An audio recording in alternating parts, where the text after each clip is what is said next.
maintenant, je vais continuer toujours en parler doux avec un passage du roman de Chandolol, que je remercie encore. Nous n'eûmes que les fantômes et leurs ébauches. Le petit lac du coin dormait comme à son habitude, et nous n'avions plus la foi de s'y réfugier comme à notre habitude. Le village était sombre en ce mois de juillet monotone, et pourtant si festif de par une succession de rayons toujours plus chauds et toujours plus lourds. Nous n'avions plus de regard l'un pour l'autre.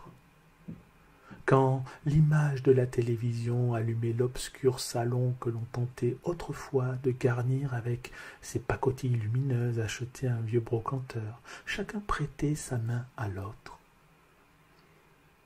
Posé dans l'habitude de sentir une chaleur, une expansion, un tant soit peu spontané d'un amour dont les veines sont molles et vermines.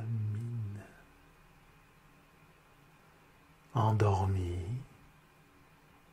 la vie paraissait moins étroite, son cocon laissait entrevoir la lumière, des visages anciens ou nouveaux qui donnaient à l'un et à l'autre un semblant de clarté, des chemins parcourus par de riches verdures, des verdures conditionnées par l'air tiède et chaleureux, l'air enveloppé d'une nostalgie cristalline, de quand on avait 20 ans.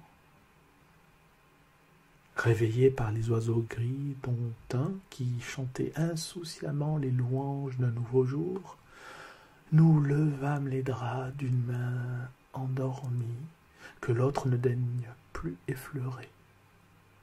Elle écoutait Brel dans ses jours profonds. Je ne l'écoutais que de loin depuis la véranda. Parfois, elle fredonnait. Mais quand le silence bordait la voix du Belge, défendu par corps et âme, c'est toute la fondation qui tremblait. Nous n'avions plus que le sourire de deux commères, les lueurs pâles et presque étrangères, desquelles découlait le regard grivois et menteur. Entre voisins, nous nous disions bonjour sans craindre que l'autre ne nous interrompe.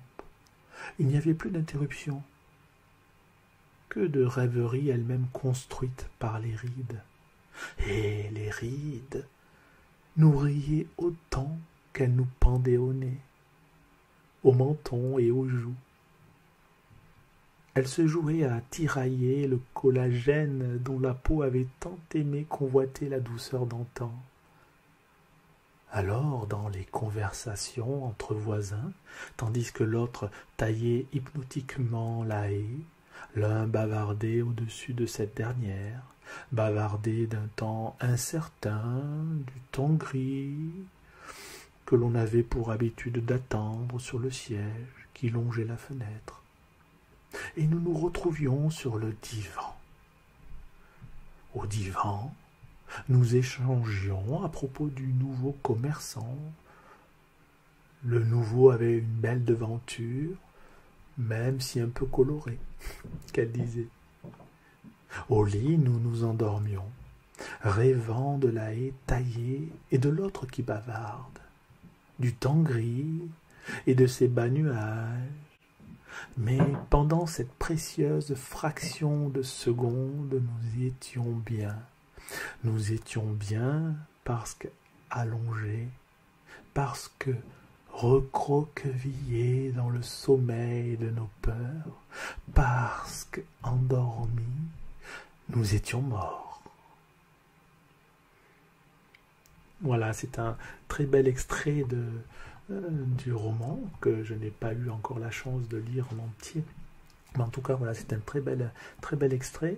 Je suis sûr que le roman sera très joli et je t'encourage, Chandolol, si tu m'écoutes, je pense que tu m'écoutes, vraiment à continuer, à aller jusqu'au bout de ton roman. Parce que moi,